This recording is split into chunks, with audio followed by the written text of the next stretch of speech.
देख, सबसे पहला सबसे मन में लोगों का दुविधा क्या है, सारे सारे के मन में, कि जो जीवन है वो हमारे लिए बहुत अनफेयर है। ठीक है, बहुत लोगों को ऐसा लगता है कि जो जीवन मिला है, ठीक है, वो मतलब कि बहुत क्या है, अनफेयर है, कि हम जो चाहते हैं वो जीवन में नहीं हो पाता है। ये मुख्य सारे का सवाल है कि हम जो एक्सपेक्ट करते हैं वो नहीं हो पाता है।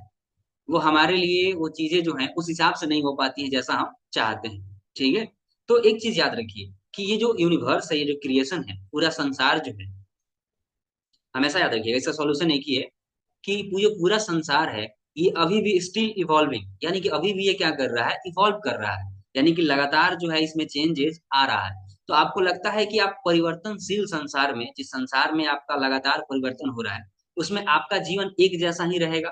अगर आपको सुख मिल रहा है तो केवल सुख ही मिलेगा? तो ऐसा होने वाला कभी पॉसिबल नहीं है। तो इसको आप एक्सपेक्ट करना, ठीक है, कि मेरा जीवन बहुत अच्छा ही चलेगा, ये करना छोड़ दीजिए। ठीक है, कि fairness, stop expecting fairness from world that still evolving, यानी कि जो वर्ल्ड लगातार इवॉल्व कर रहा है उससे एक्सपेक्टेशन आप मत रखिए कि आपके जीवन में सब कुछ क्या होगा, फेयर ही होगा। ठीक है, फेयरनेस पॉसिबल नहीं है। तो इसको आप अपने जीवन में जितना जल्दी उतार पाइएगा, ठीक है, वो आपके लिए उतना ही क्या होगा, बेहतर होगा। सबसे मुख्य सवाल यही है। ठीक है, उसके बाद अगला जो सवाल है कि हमारा जो जीवन है, हम जैसा चाहते हैं वैसा नहीं चलता है। सारे का मन में यही दुविधा है कि हम जो चाह रहे हैं वो जीवन में हो ही नहीं पा रहा है, और जो नहीं चाह पा रहे हैं वो हो जा रहा है। ठीक है, हम जो सोच नहीं रहे हैं वही हो रहा है, जो सोच रहे हैं वो हो ही नहीं पा रहा है। Life will not go according to you, यही सवाल है। तो याद रखिएगा, भगवान कृष्ण जब समझाते हैं अर्जुन को कर्म योग, तो उसमें अर्जुन से कहते हैं कि तुम अपना कर्म करो अर्जुन, क्योंकि तुम्हारा सिर्फ कर्म पे अधिकार है, कर्म के फल पे उसका कोई अधिकार नहीं है। यानी कि भगवान कृष्ण प्रॉमिस भी नहीं करते हैं, जो खुद कृष्ण है, जो इस संसार का स्वामी है, वो खुद प्रॉमिस नहीं कर रहा है कि तुम्हारे जीवन को तुम्हारे हिसाब से चलेगा। ठीक है, do your Karma. Even Krishna का भी जीवन आप अगर पढ़िएगा गौर से, तो बहुत उनके इशारों पे नहीं चला है। ठीक है, वो कंडीशन के इशारों पे चला है। इसीलिए कृष्ण को हम कहते हैं पूर्ण अवतार कहते हैं, क्योंकि कृष्ण हर क्षण जीते हैं। अब जो जो कि जो व्यक्ति जन्म लिया, जन्म के समय उसके माँ बाप को कारागार में डाल दिया, सिर्फ वो व्यक्ति जन्म लेने वाला है इसलिए। सोचो उसकी किस्मत कितनी खराब है। फिर वो जब कारागार से निकला तो अपने माँ बाप से दूर रहना पड़ा, मतलब कि एक वैसे घर पर रहना पड़ेगा जहां उनका वो अपने माँ बाप नहीं है, और वो उनके माँ बाप जेल में है। तो लोग तो ये भी उनको बोलते होंगे कि इसके कारण ही इसके माँ बाप जेल में है, ठीक है, कारागार में, इसके कारण ही है। तो ये भी एक तरह का क्या है लोगों का, मतलब कि लोग तो बुराई करेंगे ही इस पर भी। फिर जब कृष्ण थोड़ा और बड़े होते हैं तो और भी लोग उनको मारने के लिए, उनका खुद का मामा, अपना मामा मारने के लिए तैयार बैठे हैं। ठीक है, तो कोई एक्सपेक्ट कर सकता है, तुम अपने जीवन में एक्सपेक्ट कर सकते हो कि मेरा मामा हमको मारेगा? पॉसिबल ही नहीं, वो सोचना भी। ठीक है, और वो जान से मारने के लिए तैयार बैठा है, और अलग अलग बहुत सारी तरकीबें निकालता है। फिर कृष्ण थोड़ा और बड़े होते हैं तो उनको अपना जो गोकुल है वो छोड़ के जाना पड़ता है, द्वारका जाना पड़ता है। ठीक है, अपना जगह छोड़ के उनको निकलना पड़ता है। तो लाइफ, कौन चाहता है अपने जगह से जाना? हर कोई चाहता है कि हम जीवन जहां बिताए हैं वहीं पे रह जाए खुशी खुशी, पर उससे वहां उनको निकलना पड़ा। फिर उनको आगे देखिएगा आप जीवन में, तो कृष्ण युद्ध ना चाहते हुए भी वो जानते हैं कि युद्ध का जो परिणाम है वो बहुत भयावह होगा। ठीक है, तब फिर भी उनको क्या करना पड़ा, युद्ध भले वो ना करें फिर भी वो युद्ध में शामिल हुए। वो चाहते तो शायद युद्ध नहीं भी होता, पर चाहने से कुछ नहीं होता है। ठीक है, तो आप अपना कर्म कीजिए, अगर युद्ध का कर्म है तो युद्ध कीजिए, जो भी कर्म आपको मिला है उसको अपने हिसाब से कीजिए, उससे कोई एक्सपेक्टेशन मत रखिए कि, और ये आप अपने जीवन में जिस दिन उतार लीजिएगा तो आप पाइएगा कि अगर जीवन में बहुत क्या बोलते हैं टर्मोइल भी है, जीवन में बहुत परेशानी भी है आपके जीवन में, तो आपको उतना ज्यादा बहुत फर्क पड़ने वाला नहीं है, क्योंकि आप एक दिमाग में बैठा लीजिए कि life will not go according to you. ठीक है, भगवान भी प्रॉमिस नहीं करते हैं कि जीवन जो होगा वो तुम्हारे हिसाब से ही चलेगा।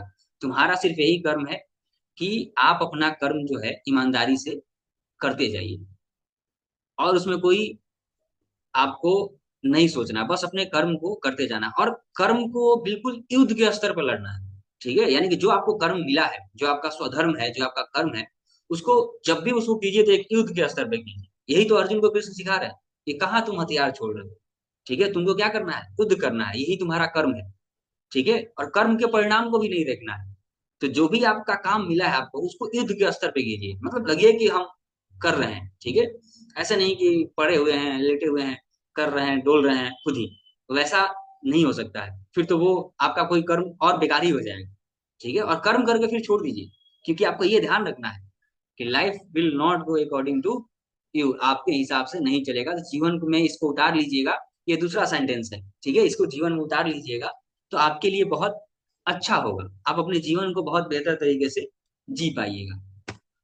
अब तीसरा है, अब यहाँ से मतलब कि थोड़ा सा इसका और बाकी चीजें, कि आदमी जो है, सारा परेशानी उसको क्या है इंसान का, कि इंसान अपने आप को सेंटर मान के बैठा है कि हम ध्रुव हैं, और मेरे तरफ ही चीजें, चारों चारों तरफ मेरी चीजें क्या करती हैं, वो घूमती हैं। ठीक है, और जैसे ही उसके हिसाब से कोई काम नहीं होता है, जैसे कि अगर हम अपने आप को सेंटर मानते हैं तो फिर मेरे हिसाब से सारी चीजें घूमनी चाहिए। लेकिन जैसे ही वो, अगर चीजें वो अपने हिसाब से नहीं होता है, तो हम उससे क्या हो जाता है, डिस्टर्ब हो जाते हैं, डिसअपॉइंट हो जाते हैं। तो मूल में प्रॉब्लम क्या है? मूल में प्रॉब्लम मेरा अहंकार ही है, कि हम अपने आप को सर्वोत्तम मान के बैठे हैं कि मेरे हिसाब से चीजें होनी चाहिए। पर श्री कृष्ण क्या कह रहे हैं? You are the part of the whole, आप इस पूरे संसार के, इस पूरे यूनिवर्स के एक छोटे से पार्ट हैं। इवन पार्ट भी आप वो नेग्लिजिबल है, अगर आप यूनिवर्स के बारे में सोचिएगा तो। आप अर्थ के बारे में सोचिएगा तो इतने बड़े पहाड़ हैं, नदियां हैं। ठीक है, उसके कंपेरिजन में आप बहुत छोटे हैं। ठीक है, तो लाइफ आपके सेंटर पर नहीं घूमेगा। आपकी जैसी परिस्थिति, आपका जो जो कंडीशन आप चाहते हैं, उस कंडीशन के हिसाब से लाइफ कभी चलने वाला नहीं है। ये बात आप जितना जल्दी समझ जाइएगा, उतना जल्दी जीवन को एक्सेप्ट करना खुशी खुशी सीख लीजिएगा। वरना परेशान होते रहिएगा कि कभी कोई ये बोल दिया, कभी कोई वो बोल दिया। अब आप उसको सोच के चलते रहिएगा, क्योंकि सामने वाला जो है, वो आपके कंडीशन के हिसाब से कभी नहीं बोलेगा। चाहे आप कहीं भी चले जाइए। ठीक है, आप चाहे किसी से कितना प्रेम करते हैं, या फिर वो चाहे आपसे कितना भी प्रेम करता है। ठीक है, वो आपके कंडीशनिंग के हिसाब से, आप जैसा चाहते हैं वैसा वो कभी नहीं बोलेगा। अगर आप ये सोचते हैं कि मेरे हिसाब से दुनिया चले, तो नहीं चलने वाली। इसको आप जितना जल्दी दिमाग में बैठा लीजिए, वो आपके लिए क्या होगा, बहुत सुंदर होगा। ठीक है, तो life is not just about you, you are not the centre. ठीक है, you are part of the whole. ये बात याद रखिएगा, ये मूल मंत्र है जीवन का। ये सब याद रखिएगा आप। ठीक है, तो आपको कभी कोई परेशानी, बस एक्चुअल में ऐसा कुछ नहीं है कि जो हम तुमको कुछ नया बता रहे हैं, या फिर श्री कृष्ण तुमको कुछ नया बता रहे हैं। जीवन का यही मूल स्रोत है, जो कृष्ण से पहले से ही चला आ रहा है, और कृष्ण भी वही दोबारा दोहरा रहे हैं। ठीक है, और आगे भी जितना ऋषि महर्षि हुए हैं, चाहे आज जितना ऋषि महर्षि हो रहे हैं, ठीक है, चाहे आज जितना आप संत महात्मा को देख रहे हैं, वो सब वही दोहरा रहे हैं, और हम भी कुछ नया नहीं दोहराएंगे। ठीक है, आज हो चाहे 50 साल बाद हो, चाहे 100 साल बाद हो, चाहे 1000 साल बाद हो, जीवन के बारे में जब बात होगा, तो दोहराया यही जाएगा, चाहे समाज का कंडीशन कैसा भी हो, चाहे समाज कैसा भी हो। क्योंकि इससे आप कुछ इतर सोच नहीं सकते हैं, इससे आप कुछ अलग जो है, वो जीवन में बहुत सोच नहीं सकते हैं। तो ये आप जितना ध्यान रखिए, उतना बेहतर है, कि आप सेंटर नहीं है जीवन के। ये तीसरा पॉइंट है। ठीक है, अब नेक्स्ट आते हैं। ये सबसे इंपॉर्टेंट है कि याद रखिए, ये सब तो बाकी चीजें आपको याद रखना ही है, पर ये सबसे याद रखिए कि जीवन में 90% of your life is in your hand. तो सेप इट, बिल्ड इट। जितना हो सके आप अपने जीवन का 90% चीजें जो है, आपके जीवन का आपके हाथों में है। ये हमेशा याद रखिए। ठीक है, कोई ज्योतिष, कोई कुंडली, कोई पंडित पुरोहित जो है, कुछ नहीं करेगा। ठीक है, जिस दिन आप ये समझ गए कि लाइफ आपके हिसाब से नहीं चल रहा है, आप सेंटर नहीं है, जिस दिन आपके दिमाग में ये आ जाएगा, और आपको सिर्फ अपने कर्म को करना है। ठीक है, तो आपको समझ में आएगा कि जीवन का जो कर्म ही केवल बचा है, तो 90% जो लाइफ है, वो आपके ही हाथ में है। तो कोशिश कीजिए उसको शेप देने का, उसको बिल्ड करने का जितना बेहतर हो सके। But don't blame the 10% you can't control. पर जो 10% है, जो कृष्ण कहते हैं गीता में, कि तुम अपना कर्म करो अर्जुन, उसके फल पे अधिकार मत करो। ठीक है, उसके फल पर तुम्हारा कोई अधिकार नहीं है, उस फल के बारे में चिंता करना भी व्यर्थ है। तो वही वो 10% है। Don't blame it. उस पर ब्लेम करने से कुछ नहीं होगा, क्योंकि वो आपके कंट्रोल में नहीं है।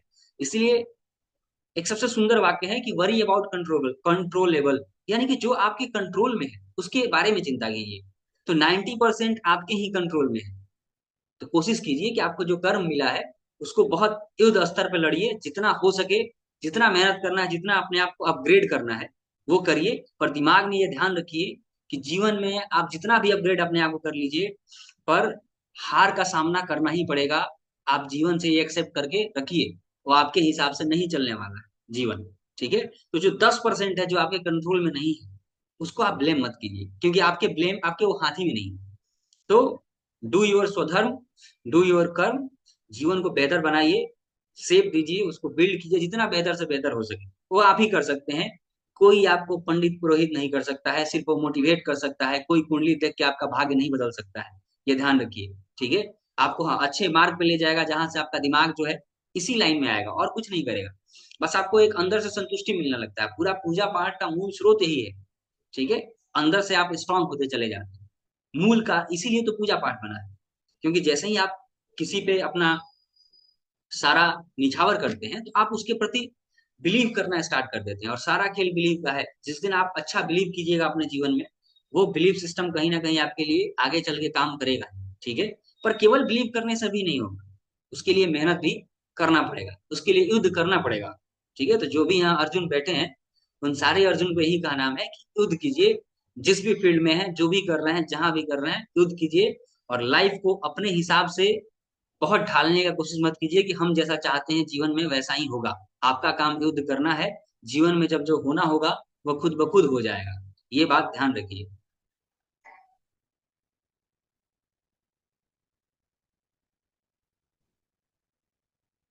ठीक है, आगे चलते हैं। ठीक है, आपके सवालों का जवाब हम लास्ट में ले लेंगे। आज सवाल पे हम जवाब दे देंगे, क्योंकि आज जो भी है वो यही है।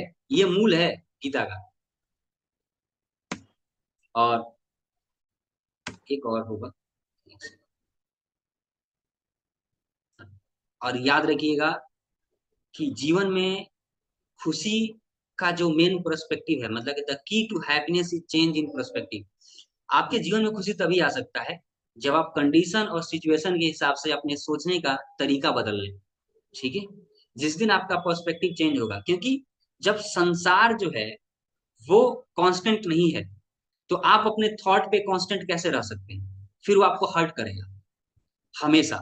ठीक है, तो आपको जितना, मेरे हिसाब से जो हम समझ पाए हैं गीता को, उसका मूल स्रोत आपको हम दे रहे हैं। ठीक है, बाकी आपके ऊपर है, आप इसको कितना याद रख पाते हैं। तो जीवन में खुशी का सिर्फ एक ही प्रोस्पेक्टिव है, अपने प्रोस्पेक्टिव को चेंज कर लीजिए, ज्यादा बेहतर होगा। और याद रखिएगा, कुछ भी बाहर से कुछ नहीं चेंज करना होता है। जिस दिन आप अंदर से अपने थॉट को चेंज कर लीजिएगा कि जीवन तो ऐसे ही चलेगा, आपका काम है कर्म करना। ठीक है, वो अंदर से चेंज होगा, तो फिर बाहर भी वो आउटकम दिखेगा, बाहर भी वो चेंज दिखेगा। ठीक है, सवाल आप लोग पूछना बंद कर दीजिए। ठीक है, थोड़ा हम बाद में बात करते हैं सवाल पे। तो जो भी जीवन का हैप्पीनेस अगर आपको चाहिए, खुशी चाहिए आपको जीवन में, तो अपने पर्सपेक्टिव को, सोचने के तरीके को लगातार बदलते रहिए एज पर कंडीशन। ऐसा नहीं चलेगा कि जो सिलेबस 5 साल पहले चल रहा था, जो प्रीवियस ईयर का क्वेश्चन पहले आता था, उसी पैटर्न पे आज भी आएगा। आज 10 साल में क्वेश्चन का पैटर्न बदल गया है जीवन का। तो आपको लगता है कि आपके जीवन का पैटर्न नहीं बदलना चाहिए? आप चाहते हैं कि जिस पटरी पे हम रेंग रहे हैं, उसी पटरी पे कंटिन्यूअस रेंगते रहे। तो ये जीवन का रेंगने का तरीका नहीं है, जीवन चलाने का, खुशी से जीने का तरीका नहीं है। क्योंकि जैसे ही आपका थॉट जो है वो प्रेजेंट थॉट से टकराएगा, क्योंकि आप तो अपने आप को चेंज नहीं कर रहे हैं। तो जैसे ही आप अपने आप को चेंज नहीं कीजिएगा, और जो प्रेजेंट का जो सिस्टम चल रहा है, जो प्रोसेस चल रहा है, वो आपसे टकराएगा, तो आप कोलैप्स कर देंगे। ठीक है, वो आपको फिर अंदर अंदर खा जाएगा। तो कोशिश कीजिए कि अपने प्रोस्पेक्टिव को लगातार कांस्टेंट नहीं रखिए, उसको वेरिएबल रखिए। लगातार उसको क्या करते रहिए, भरे चेंज करते रहिए अपने थॉट को, अपने विचार को, अपने नॉलेज को। हर चीज को चेंज कीजिए और अपने कर्म को उसी ईमानदारी के साथ करते रहिए। ठीक है, पर दिमाग में ये सारी बातें याद होनी चाहिए जो पीछे से अभी तक हम लोगों ने किया है। And last but not the list, एक चीज जीवन में याद रखिएगा, चाहे वो कृष्ण बोले, चाहे वो कोई बोले इस दुनिया का। ठीक है, ये आप पहले से जानते हैं। इसमें ऐसा कुछ नहीं है जो आपको नया बताया जा रहा है। बस आपको वो ध्यान रखना पड़ेगा, जब भी आप जीवन के कोई भी पड़ाव पे आते हैं, तो आपको इन सारी बातों को ध्यान रखना पड़ेगा। Gita is just a mirror. मेरे गुरु कहते हैं कि गीता जो है वो बस एक मिरर है। ठीक है, बहुत पहले से कहा जा रहा है, गीता में कृष्ण ने कहा वो एक मिरर है, पर एक्चुअल में जो है, ठीक है, ट्रूथ जो है वो आप शुरू से पहले से जानते हैं। आपका जो चित्त है, आपका जो मन है, ठीक है, वो पहले से सच्चाई जानता है कि जीवन में कैसे क्या होने वाला है। ऐसा कुछ नहीं है जो अभी हम बताए हैं आपको नहीं पता है।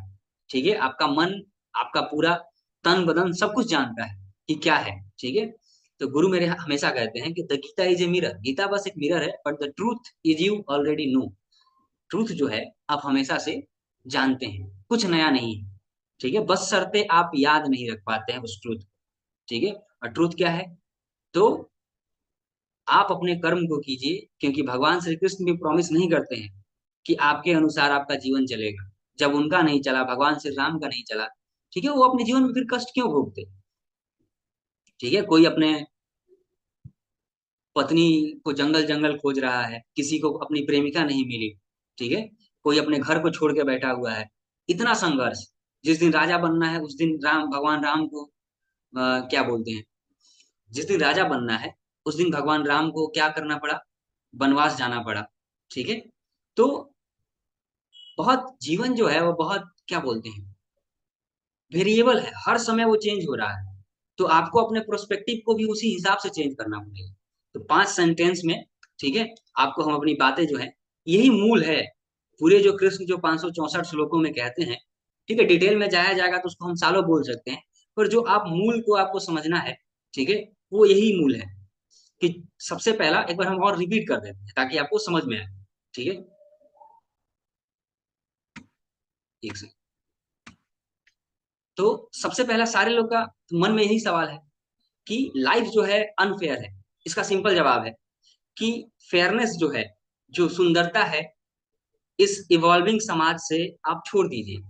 एक्सपेक्ट करना हटा दीजिए, जीवन में आप खुश रहिएगा। ठीक है, क्योंकि समाज जो है, जो मतलब कि लोग हैं, जो समय है आज कितना बदल गया है। आज हम मॉडर्नाइजेशन जो कर रहे हैं, ठीक है, इतना तकनीक बदल गया है। आपको लगता है कि आपका जो जीवन है उसी हिसाब से चलता रहेगा? नहीं चल पाएगा कभी भी। तो उसको भी आप अपने हिसाब से क्या कीजिए, इवॉल्व कीजिए।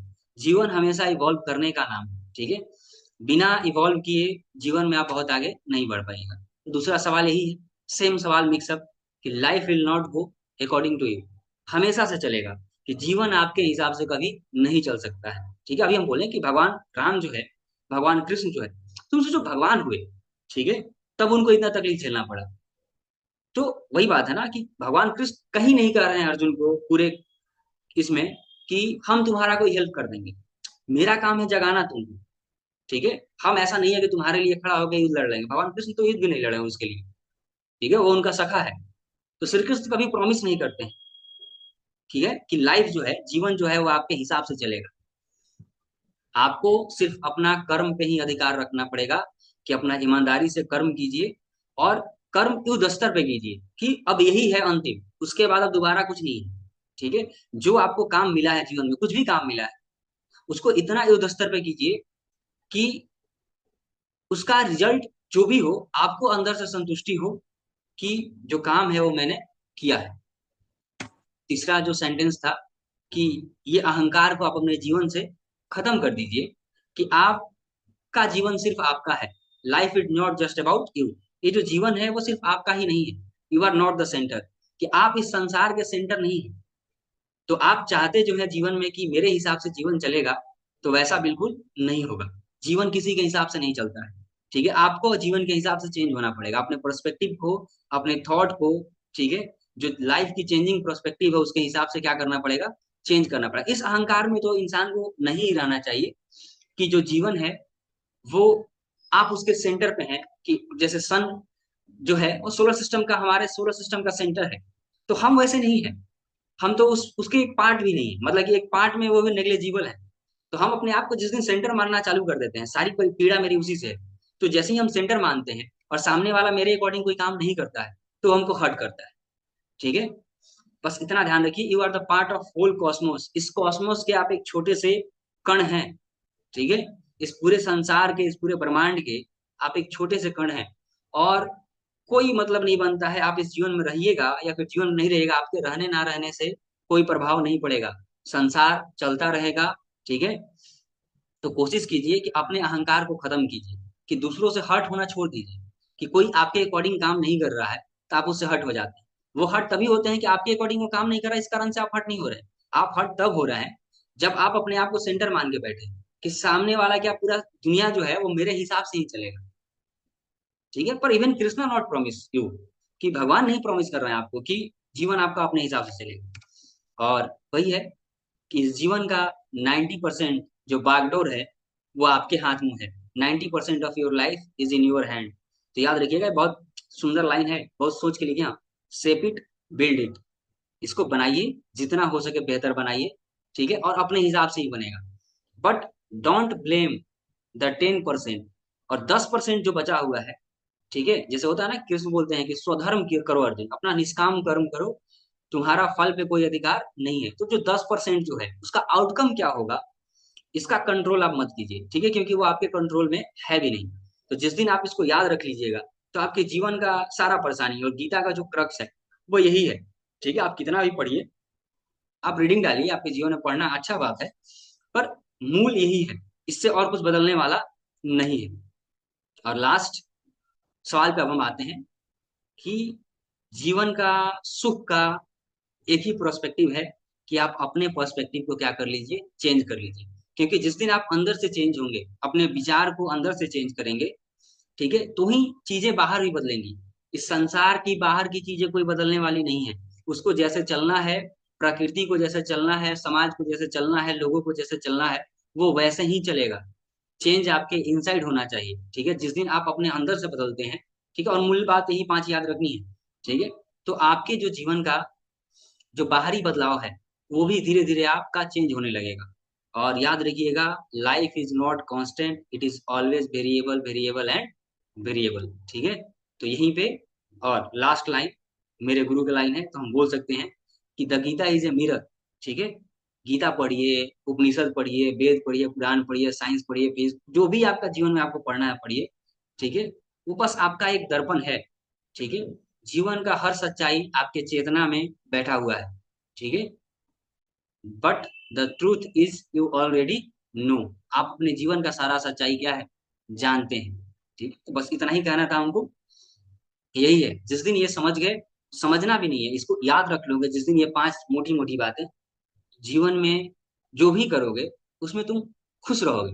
तो अल्टीमेट गोल ऑफ लाइफ इंसान का क्या है, कुछ भी हम कमा लें, चाहे हम अंबानी बन जाएं, चाहे कुछ भी बन जाए जीवन में, जो भी हमको बनना है वो मतलब अचीव कर लेते हैं। वो अचीवमेंट किस लिए है, अंत में हैप्पीनेस के लिए।